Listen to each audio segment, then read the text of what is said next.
Bueno, estamos con Edwin Bedoya, él es el presidente de la CEDOCUD en la provincia de Pichincha, y bueno, en estos últimos días se ha generado ya discusión respecto al tema del alza salarial para el próximo 2024 y entendemos que el Consejo de Salarios del Ministerio de Gobierno aún no les hace la convocatoria y hay ya una propuesta que están planteando desde las organizaciones sindicales. En ese contexto queremos consultarle un poco cómo está este análisis desde las organizaciones sociales respecto ya al tema del alza salarial, al salario básico unificado. Muy buenas tardes.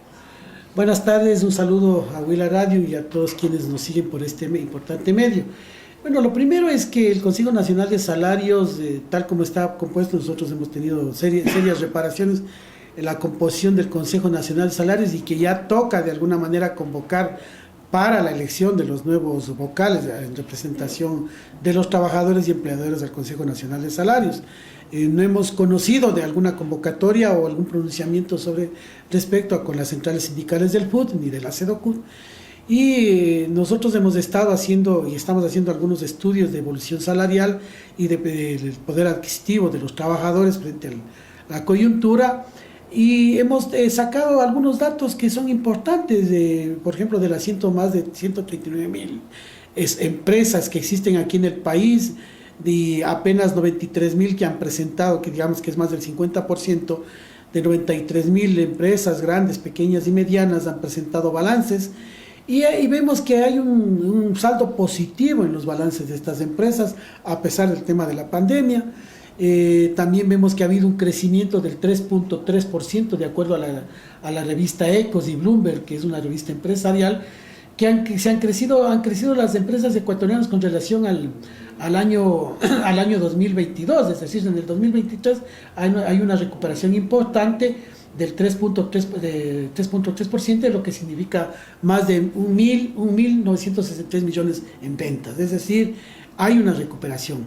Frente a este tema, nosotros comparamos la pérdida del poder adquisitivo que se tuvo durante la pandemia, el desempleo que también fue obvio en el tema de la pandemia, pero la recuperación del poder adquisitivo ha sido nula en los trabajadores por el tema de la ley humanitaria, que trabajamos incluso sin salario básico y en condiciones de precarización, que hasta ahora hay algunos contratos de ese tipo, y por tanto se ha estimado que hasta el momento, para poder tener una recuperación de ese poder adquisitivo, se tendría que subir un 15% hasta el momento. Sin tener los datos todavía complementarios del estudio que estamos haciendo, entonces ameritaría un alza salarial para la recuperación de este poder adquisitivo de más o menos $63 que tendríamos que recuperar. Como digo, estas son las situaciones actuales. Más aún, tiene que verse también todo el contexto y las medidas económicas que tomen los gobiernos. Es decir, si el gobierno todavía se empeña en seguir subiendo los impuestos, en poner trabas, por ejemplo, al tema del aparato productivo, la banca privada siga cobrándoles intereses altos a las pequeñas y medianas empresas, que son las que sostienen el 60 y el 70% del empleo, si le siguen cobrando más del 20% de intereses y no bajan a un dígito, como ha sido la propuesta del FUD y de la CEDOCUD, para que puedan sostenerse las empresas y puedan crearse nuevas empresas, es decir, y que se evitara el tema de la fuga de capitales, que no se reduzca el cobro del impuesto a la salida de divisas, porque ese es un impuesto que en épocas de crisis en todos los países permite sostener una crisis. Aquí se hace al revés, se reduce el impuesto de salida de divisas, lo que existe más fuga de capitales de manera legal y también de manera ilegal. Entonces eso hace que no se invierta en el país, es decir, en gran parte el modelo económico y las medidas económicas que tomen los gobiernos dependerá mucho para el tema del factor también de poner una propuesta de alza salarial. En ese contexto entendemos que ya han analizado un porcentaje del alza salarial, del salario básico unificado para el 2024.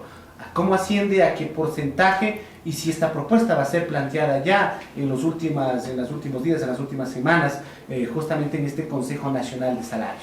Bueno, nosotros lo que consideramos primero que vemos desde la perspectiva, y ojalá que no sea así, pero lo que ha sucedido en los años anteriores y en este año va a suceder, como digo, de acuerdo a lo que históricamente ha sucedido en los pronunciamientos de los gobiernos, es que van a decir que un alza salarial perjudica el empleo. lo que ya ha sido contradecido por el Premio Nobel de Economía canadiense, que ya mencionó que el tema del alza salarial no tiene nada que ver con el empleo, más bien al revés. Existen las motivaciones salariales para poder sostener los empleos, mejorar el consumo y mediante el consumo también elevar los ingresos que tiene el fisco por ventas internas. Entonces, el alza salarial tiene ese significado que dinamiza la economía. Lo contrario sería que no exista ningún alza salarial, lo que deterioraría la economía y haría un estancamiento de la economía. Porque al no tener dinero para gastar más de lo que tienes, entonces no te permite dinamizar la economía. Entonces, esta teoría que mantenían los empresarios ya ha sido desechada por un economista o un premio Nobel de la economía, entonces no se podría decir que va por ese lado. Lo otro, el tema del empleo, tiene que verse con otras medidas económicas como las que mencionaba, es decir, reducción de la tasa de interés por parte de la banca privada, no solo pública, sino de la banca privada, el traspaso de conocimientos, de nueva tecnología de las empresas transnacionales a las nacionales para que se desarrollen, es decir, propender a una industrialización de la materia prima que nosotros producimos, agregarle valor para que pueda esta ser vendida hacia el exterior o mejorada los índices de competitividad. Eso es lo que genera más economía. Pero no se puede decir que el no subir alza salarial mejoraría las condiciones de empleo. Ese es un error. Entonces nosotros vemos que por ese lado se van a ir quienes son los detractores, que siempre han sido el sector empresarial, de subir o hacer una importante alza salarial. Portugal ya vivió, hace ya más de unos 10 años, vivió una experiencia como la que les menciono, es decir, subió los salarios de manera importante, mejoró las condiciones sociales y bajó los intereses para sostener las pequeñas y medianas empresas, y con lo que hubo y se sostuvo la economía y creció el crecimiento en un 5%. Entonces, si hay experiencias históricas pasadas de otros países, entonces yo digo, ¿por qué no se puede aplicar lo mismo? Y no estamos hablando de países que son socialistas, sino países capitalistas. El cobrarles los intereses a los más ricos, que eso ya se lo hacen en Estados Unidos mediante una ley, un cobro de intereses de impuestos del 1% a los más ricos, desde las empresas de las utilidades más ricas. Entonces, hay medidas que se pueden tomar para poder mejorar el tema económico aquí en el país. ¿Ya en el porcentaje cuánto? En el porcentaje, como digo, nosotros hemos manejado hasta el momento, no son, como digo, cifras exactas, es un 15% hasta el momento en la coyuntura, porque eso significaría recuperar el poder adquisitivo que teníamos los trabajadores, que habíamos perdido durante la pandemia. Entonces, imagínate, nosotros en la pandemia teníamos trabajadores, casi el 25 o el 35% de trabajadores que vivían bajo el salario mínimo vital, es decir, que estaban cobrando 300, 350 y no los $400 que eran en ese entonces. Entonces, bajo ese esquema, vemos que debe haber una recuperación de ese poder adquisitivo.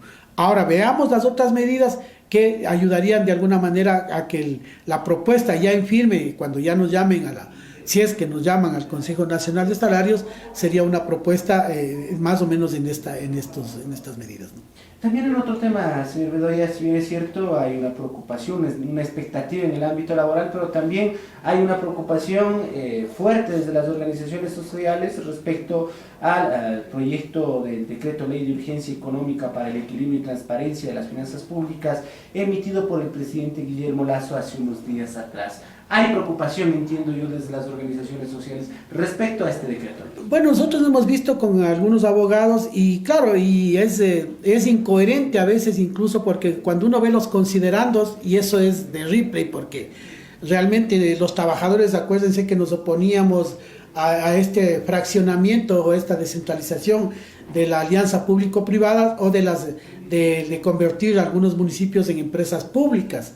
Entonces ahora en los considerandos, ustedes ven, dicen que ha sido un error construir empresas públicas, es decir, que no debía haberse construido la empresa de servicio público, de transporte, de agua potable, de luz. O sea, ahora ellos mismos reconocen que ha sido un error. Lo otro que vemos en el proyecto, ya en las resoluciones, lo que dicen es que el Ministerio de Finanzas va a tener la facultad, sin consultar de la Asamblea, depende de la situación económica que vive el país, de determinar si se mantiene el presupuesto que se aprobó o hay una variación en el presupuesto, es decir, pero lo dice para menos, es decir, en el momento de crisis el presupuesto tiene que cambiarse y quienes van a absorber esa pérdida de ese presupuesto son los gastos de salud, de vivienda y seguridad social. Ese es el área social. Entonces, prácticamente esa es una potestad que se le da al ministro de Finanzas. Lo otro es, nos preocupa el tema del seguro social.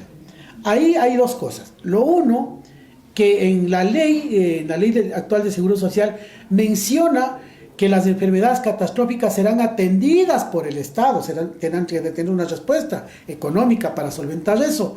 Aquí le ponen ya un porcentaje, le dicen el 33% será solventado para las enfermedades catastróficas. En la ley no hay porcentaje fijado. En el tema del Seguro Social lo que dice es, no vamos a pagar los intereses que debemos del 40% que le debe el Estado al IES. Entonces esa es una preocupación porque nuevamente vemos que hay un peligro en el deterioro que ya económicamente vive el IES. Al no entregar ya el 40% y al no pagar los intereses, que más o menos decía una de las entendidas en Seguridad Social, que la doctora Patricia Borja me decía que son casi 3.000 millones de dólares. Entonces, con ese dinero que bien se podía solventar y que hasta ahora no se ha pagado tampoco ningún centavo de esos intereses, podría solventarse la crisis del IES, pero vemos que hay un ataque a destruir realmente el patrimonio de los afiliados y los asegurados, que es el Instituto de Seguridad Social. ¿Privatización de por medio?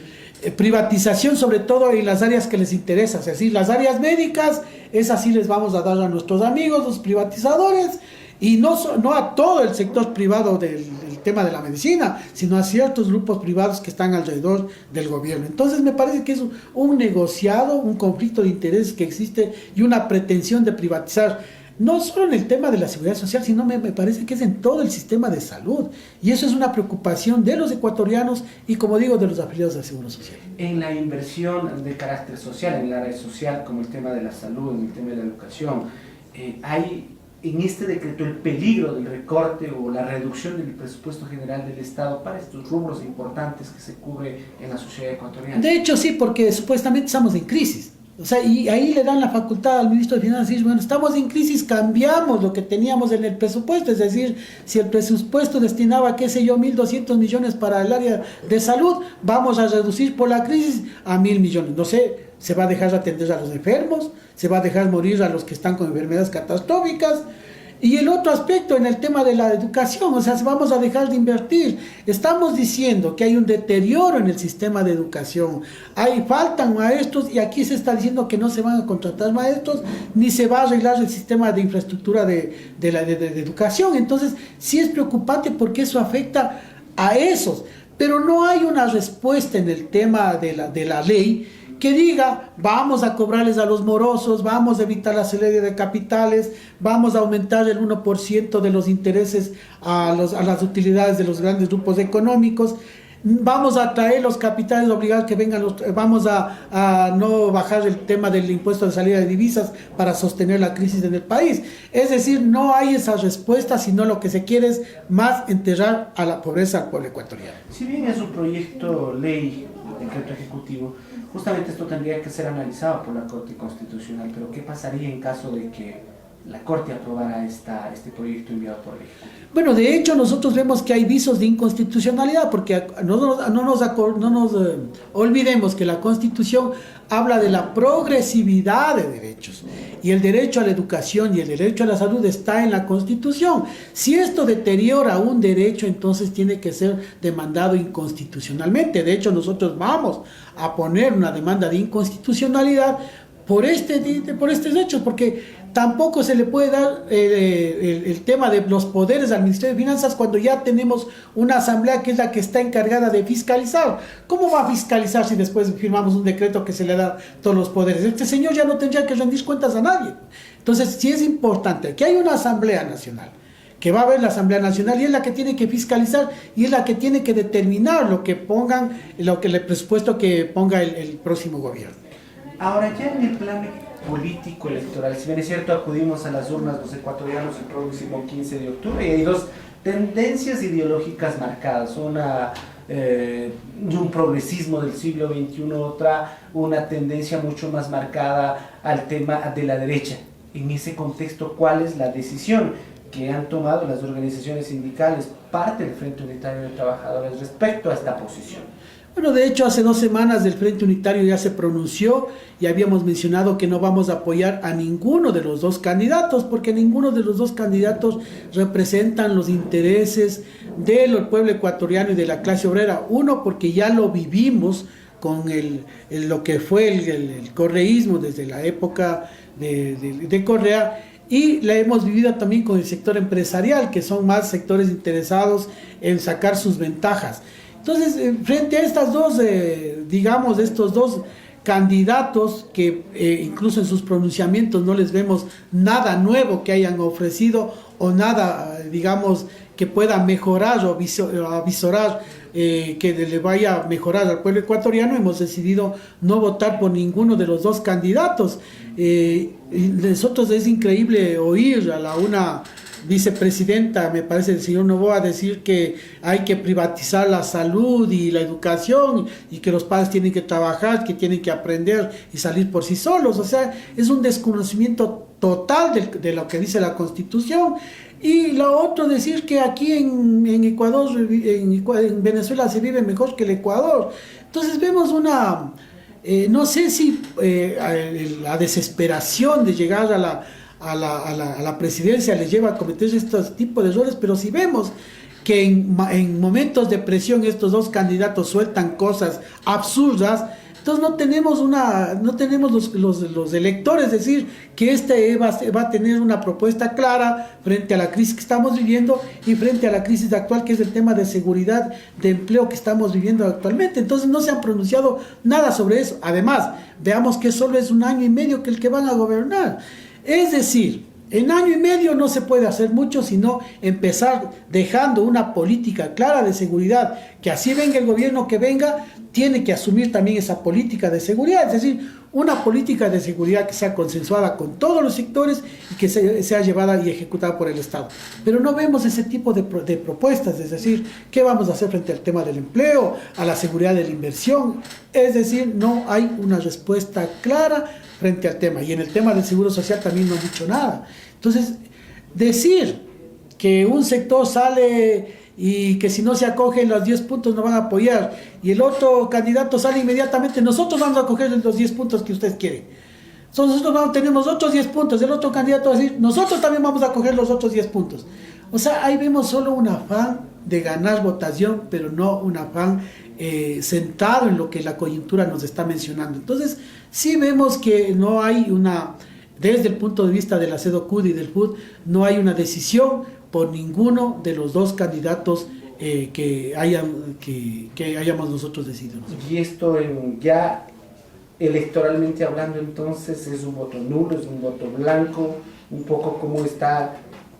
Bueno, el tema que al no tener ninguna, cuando decimos nosotros no vamos por ninguno de los dos, hay las dos opciones, el voto nulo o el voto en blanco, que serán las dos opciones que tengan los compañeros por el que vamos nosotros a decirles y a mencionarles razonadamente, como le estoy mencionando. Es decir, ninguno de los dos ofrece una garantía, y lo que tendremos que preocuparnos es ver qué vamos a hacer. O sea, en este momento las organizaciones estamos trabajando en propuestas, en ver qué pasa con los dos gobiernos, porque ninguno, como le digo, los dos va a resolver los problemas fundamentales del país, y estamos teniendo reuniones para ver qué hacemos de aquí en adelante.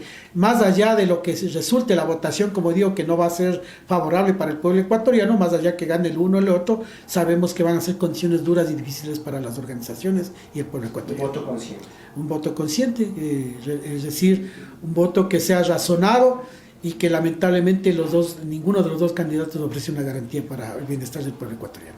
Estamos a pocos días de un debate presidencial, a pocos días de la segunda vuelta electoral. ¿Cuál es la expectativa que tienen ustedes ya? A ver, el debate presidencial de la primera vez tuvo una situación coyuntural, y hoy tenemos dos personas, y no sabemos la forma, la metodología del debate, pero si va a ir en la misma tónica, me parece que va a ser muy poco lo que digan, que ya han dicho los candidatos, es decir, el uno que se contradiga con el otro, no va a ser mucho lo que digan y materia.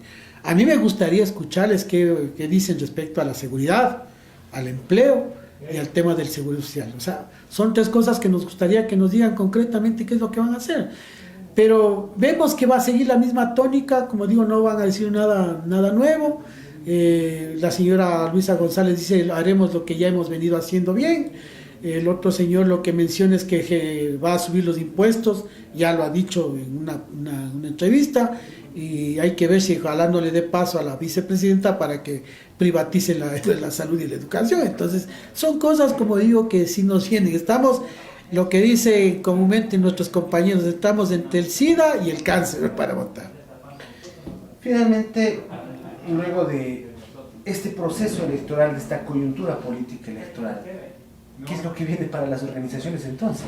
Bueno, de hecho tenemos una responsabilidad dura de fortalecer nuestras organizaciones, fortalecer el proceso unitario, que me parece que es importante a estas alturas, porque hemos llegado a tocar fondo. Un país que nunca lo pensábamos, con coches bombas, con asesinatos, con sicariato, con narcotráfico, ya todo en su apogeo, narcotráfico que viene incluso protegido desde el Ejecutivo, cuñado del presidente enrolado en el temas de corrupción que ya viene desde atrás, el tema de muchos jóvenes que están inmersos ya en la droga por 2 gramos de estupefacientes que puede fumar sin que se les lleve presos y sin que se le haga nada. Entonces, este tipo de cosas ha ido deteriorando a la sociedad ecuatoriana y no ha habido una respuesta de ninguno de los gobiernos frente a este hecho, es decir, cárceles o narcotraficantes que mandan desde las cárceles a matar, narcotraficantes que gobiernan el país y espacios de territorio que están ya prácticamente gobernados por los narcotraficantes y las cárceles que ni el mismo Estado puede controlar. Entonces, frente a estos hechos es la responsabilidad que nosotros tenemos para el 2025 y trabajar en estos procesos de unidad para ver qué salida le damos al país. ¿Proceso unitario con o sin el movimiento indígena? Con los que quieran adherirse a una propuesta de vida, a una propuesta consciente de sacar al país adelante, no de sacar vanidades de uno u otro sector, sino conscientes de que el beneficio tiene que ser para el país y para el pueblo ecuatoriano.